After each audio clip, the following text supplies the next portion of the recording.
Ladies and gentlemen, good evening from the beautiful Cuban Civic Club in the heart of the City of Champions, Tampa, Florida! Deep South Sports and Championship Wrestling from Florida, CWF, proudly present Reloaded, a historic night of professional wrestling action. I am your ring announcer, James Michael. Tonight, I'll be joining the incomparable Zac Romero and Christian Override on commentary. Ladies and gentlemen, we got a good one for you tonight. Championship Wrestling from Florida, the CWF, was founded in 1949, and over its original storied 38-year career, it was a proud member of the National Wrestling Alliance and home to some of the biggest wrestling stars from the early days of Florida wrestling. Early stars like the Great Malenko, Wahoo McDaniel, the Funks, the Briscoes, Dusty Rhodes, the Wyndhams, the Rotundas, Steve Kern, the voice of professional wrestling, Gordon, by God, Soley, Bruiser Brody, Harley Race, the Freebirds, the Grahams, and Kevin Sullivan.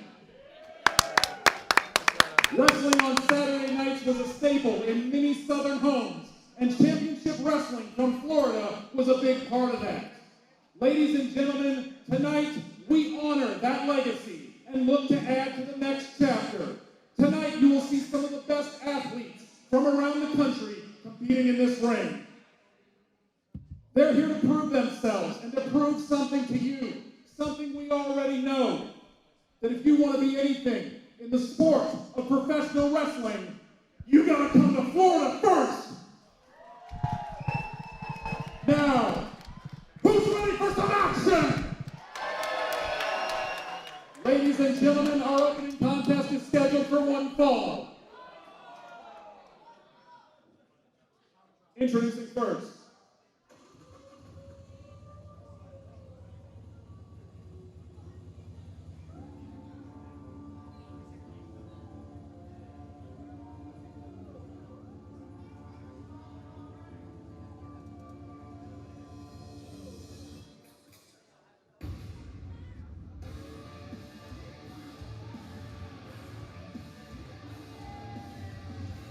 from Daytona Beach, Florida, weighing 181 pounds, he is the Deadbeat Wolfe Taylor!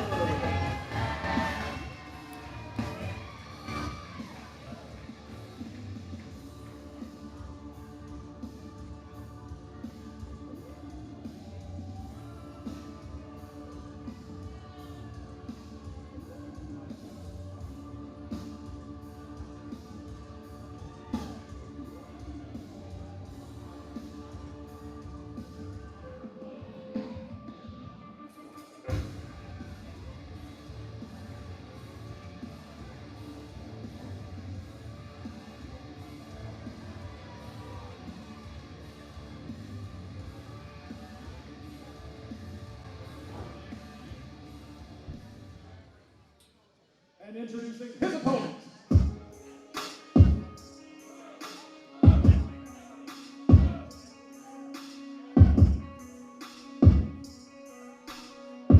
weighing 166 pounds, from Champaign, Illinois, he is the Duke of all trades, Dick Patrick.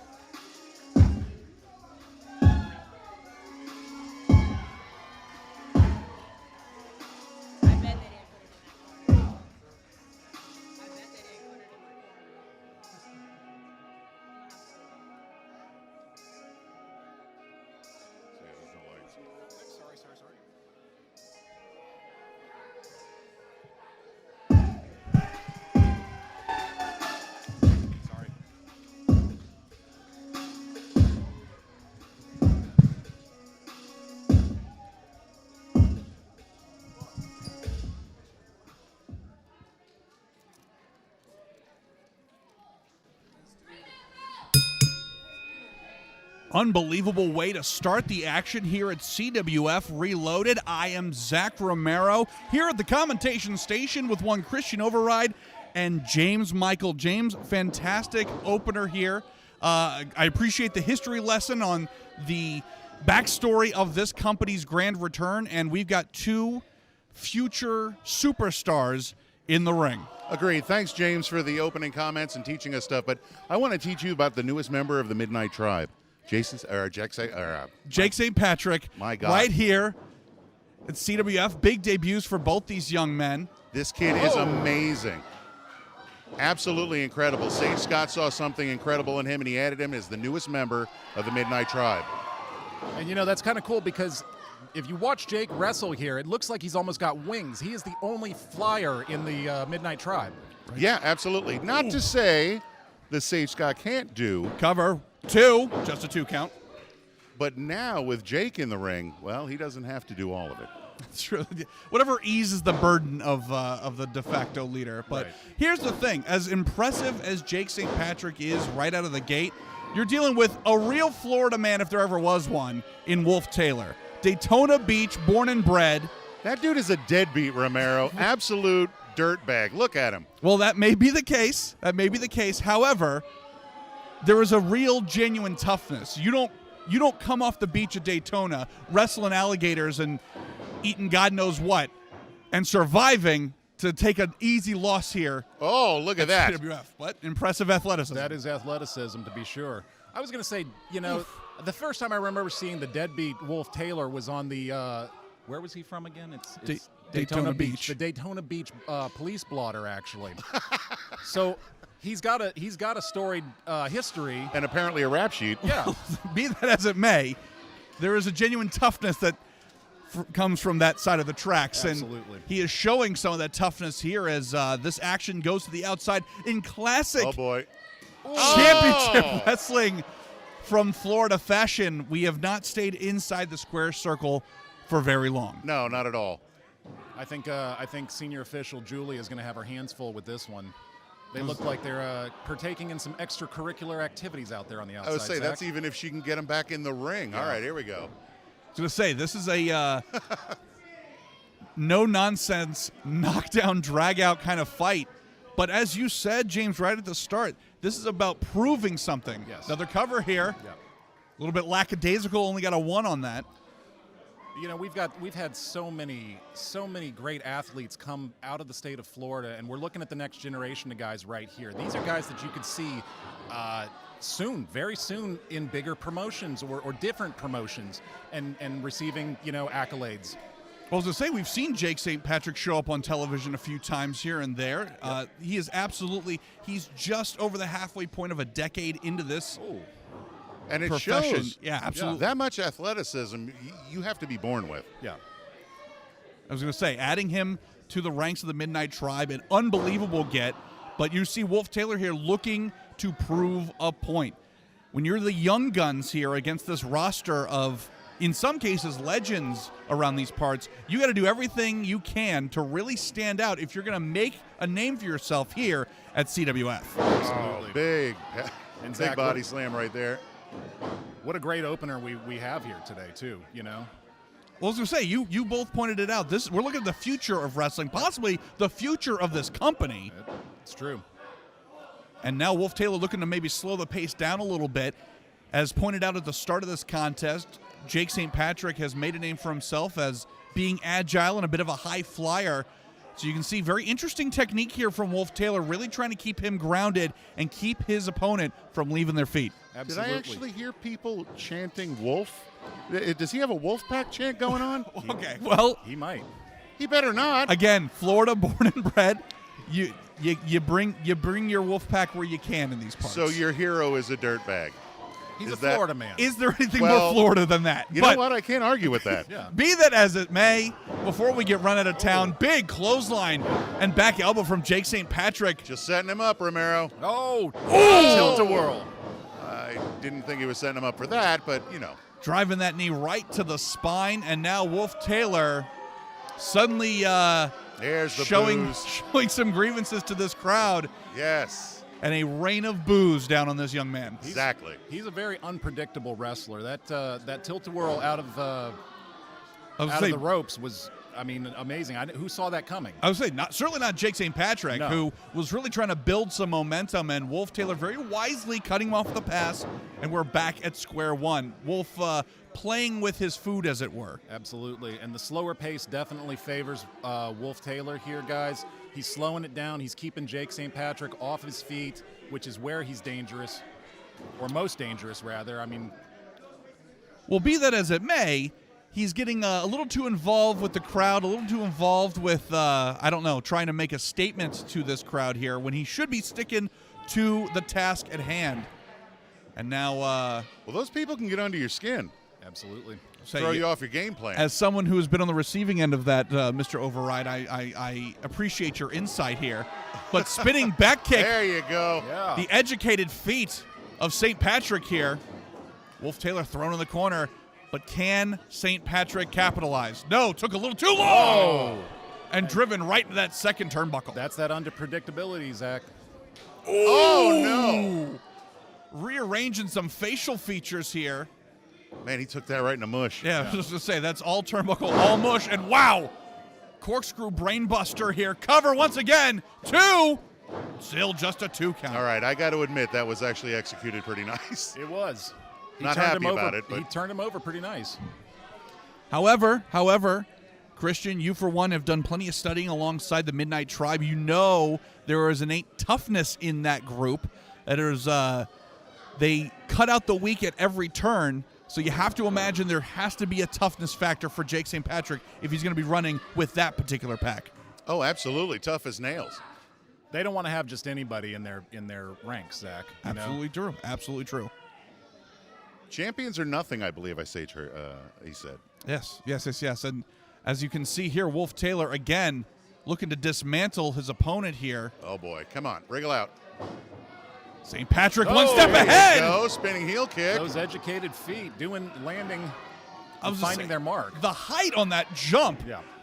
Yeah, but that was a do-or-die move right there for Jake. 100% correct. Desperate times calling for desperate measures. Matter of fact, if it was me, I'd roll out the ring right now and collect myself.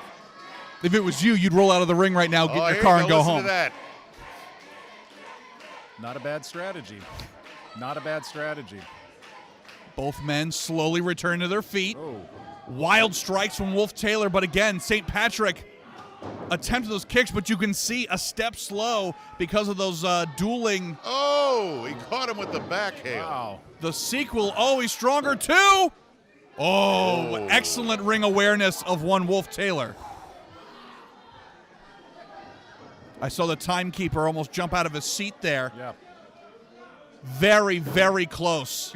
Now, Christian, my question is, in a moment like that, is that thinking a step ahead from Wolfe Taylor, or is that just body reaction at that point? Oh, it's just body reaction. It's almost like a reflex at that point. Oh, no! Nearly decapitated the man in the center of the ring. Perfect product placement cover. 2, just a 2 count. I think when it's when you're a 10-year veteran, those things become just a reaction.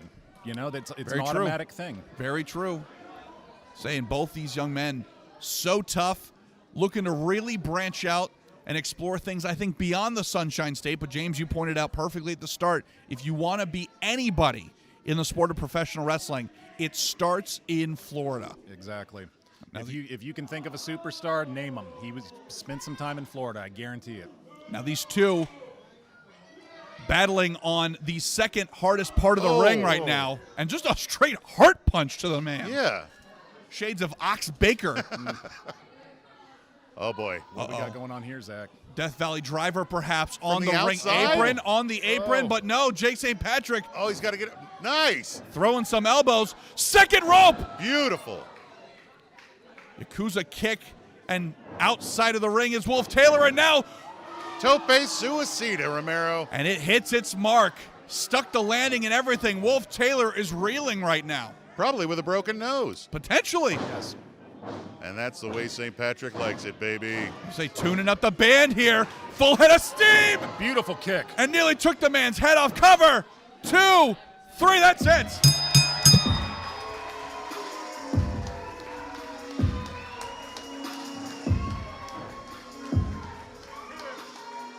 on, Dainty Fingers. Here is your winner, Jake St. Patrick.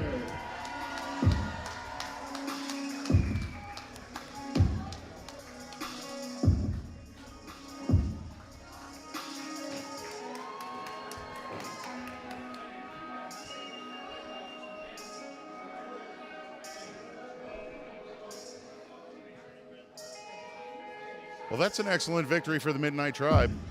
Jake Say- St. Patrick coming through. We talk about Florida. We talk about unbelievable groupings. Midnight Tribe have conquered so many counties. And now, I guess technically we can add CWF to the list of victories for the Tribe. It's just beginning, Romero. Midnight Tribe.